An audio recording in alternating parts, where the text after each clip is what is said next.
ಕನ್ನಡ ವಾಹಿನಿಗೆ ಸ್ವಾಗತ. ಗುರುಮಠಕಲ್ ತಾಲೂಕು ಕೊಂಕಲ್ ಮೊರಾರ್ಜಿ ದೇಸಾಯಿ ವಸತಿ ಶಾಲೆಯಲ್ಲಿ ಪ್ರಾಂಶುಪಾಲರು ಹಾಗೂ ವಾರ್ಡನ್ ಇಬ್ಬರು ಕೂಡ ಜೋಡೆತ್ತುಗಳಿದ್ದಂತೆ ಇಬ್ಬರು ಮಾತನಾಡಿಕೊಂಡು ಒಬ್ಬರು ಯಾದಗಿರಿ ಮೀಟಿಂಗ್ಗೆ ಬಂದಿದ್ದೇವೆ, ಒಬ್ಬರು ಮನೆಗೆ ಊಟ ಮಾಡಲು ಬಂದಿದ್ದೇನೆ ಎಂದು ಹೇಳುತ್ತಾ ದಿನ ಕಳೆದು ಸರ್ಕಾರಕ್ಕೆ ವಂಚನೆ ಮಾಡುತ್ತಿದ್ದಾರೆ. ಸುಮಾರು ವರ್ಷಗಳಿಂದ ಅದೇ ವಸತಿ ಶಾಲೆಯಲ್ಲಿ ನೆಲೆಯೂರಿ ಮಕ್ಕಳ ಬಗ್ಗೆ ಸ್ಪಂದನೆ ಮಾಡದೆ ಮಕ್ಕಳನ್ನ ಬೆದರಿಸುತ್ತಿದ್ದಾರೆ ಮತ್ತು ಅವರು ರಾಜಕೀಯ ಮಾಡುತ್ತಿದ್ದಾರೆ.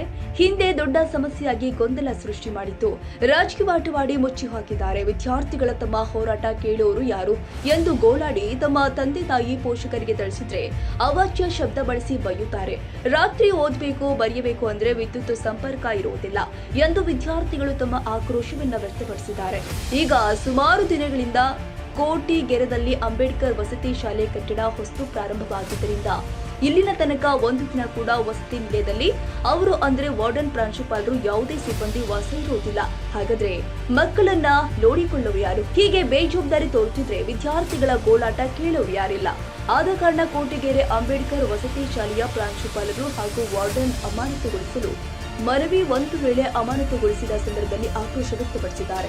ಇದೇ ಸಂದರ್ಭದಲ್ಲಿ ಶಿವಪುತ್ರ ಜಗಳಿ ಜಿಲ್ಲಾ ಸಂಚಾಲಯಗಳು, ಕರ್ನಾಟಕ ರಾಜ್ಯ ದಲಿತ ಸಂಘರ್ಷ ಸಮಿತಿ ಯಾದಗಿರಿ, ಚಂದ್ರಪ್ಪ ಮೊಂಡ್ಯಪ್ಪನವರ್, ಜಿಲ್ಲಾ ಸಂಘಟನಾ ಸಂಚಾಲಕರು ಭೀಮಣ್ಣ ನಾಟೇಕರ್, ತಾಯಪ್ಪ ಭಂಡಾರಿ, ತಿಪ್ಪಣ್ಣ ಶೆಳ್ಳಿಗೆ, ಬಾಲರಾಜ್ ಖಾನಪುರ ಇನ್ನೂ ಅನೇಕ ಸಂಘಟನಾ ಕಾರ್ಯಕರ್ತರು ಹಾಜರಿದ್ದರು. ತಾಜಾ ಸುದ್ದಿಗಾಗಿ ಎಂಟಿವಿ ನ್ಯೂಸ್ 24x7ಗೆ ಸಬ್ಸ್ಕ್ರೈಬ್ ಮಾಡಿ ಮತ್ತು ಬೆಲ್ ಐಕಾನ್ ಅನ್ನು ಒತ್ತಿ. ತಪ್ಪದೇ ಲಿಂಕ್ ಶೇರ್ ಮಾಡಿ.